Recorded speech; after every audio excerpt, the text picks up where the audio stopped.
Did you know that up to 95% of your daily behavior is driven not by conscious choices, but by your subconscious mind? Think about that for a second.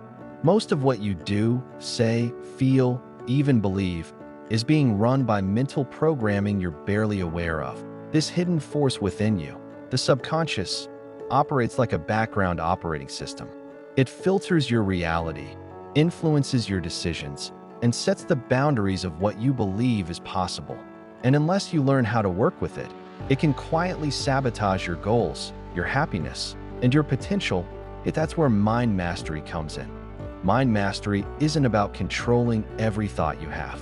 It's about developing a relationship with your mind where you lead the way, not your fears, not your doubts, and definitely not your autopilot. Now, let's be honest. Most of us were never taught how to manage our minds. Instead, we were taught to suppress emotions, to avoid discomfort, to push through burnout, that we internalize criticism.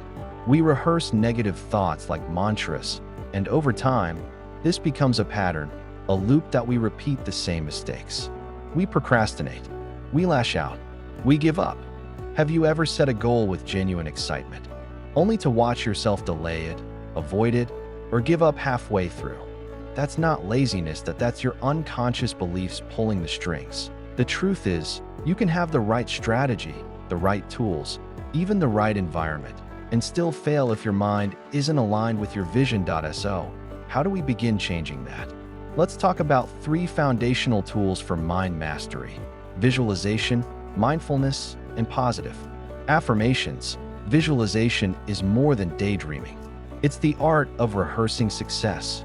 When you visualize a goal vividly and emotionally, your brain fires in ways similar to actual experience. Elite athletes have used this technique for decades.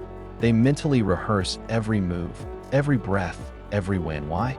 Because the mind can't always tell the difference between imagination and reality. So when you visualize consistently, you're not just imagining, you're preparing your mind to believe and achieve. Next, mindfulness. This is the anchor. Mindfulness is the ability to be present, to witness your thoughts without being ruled by them. When you're mindful, you create space between stimulus and response. You notice the fear, but you don't become the fear. You notice the negative thought, but you don't act on it. This awareness is what allows change to happen. And then there are affirmations. These are short, positive statements that you repeat regularly to shift your self-perception. At first, it might feel awkward. Saying, "I am confident," when you feel insecure might seem fake. But over time, these statements begin to overwrite old mental scripts that you're not lying to yourself. You're rewriting yourself, that you're giving your subconscious new material to work with. Now, all 3 of these tools are powerful, but they work best together. Think of them as different keys for different doors within the mind. Visualization opens possibility. Mindfulness creates awareness. Affirmations reinforce belief. But here's the breakthrough idea I want to leave you with. Awareness precedes change. You cannot change what you're not aware of, and sometimes the most powerful moment in your entire transformation journey is just noticing. Noticing that you're caught in a loop. Noticing that your inner critic is running the show. Noticing that you're not your thoughts.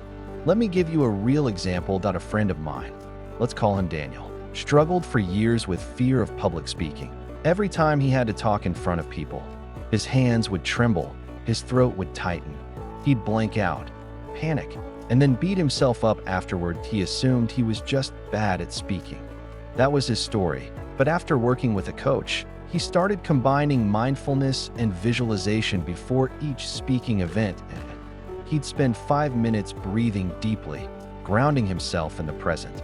Then, he'd visualize himself speaking confidently, connecting with the audience, even enjoying the moment.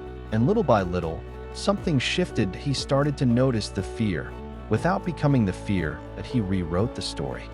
Now, he speaks for a living and teaches others to do the same. That's the power of mind mastery, that it's not magic. It's not quick, but it's real. And it's available to anyone who chooses to do the inner work. So, to summarize, if you want to reclaim control over your thoughts and emotions, start with these 3 tools. Visualize the future you want.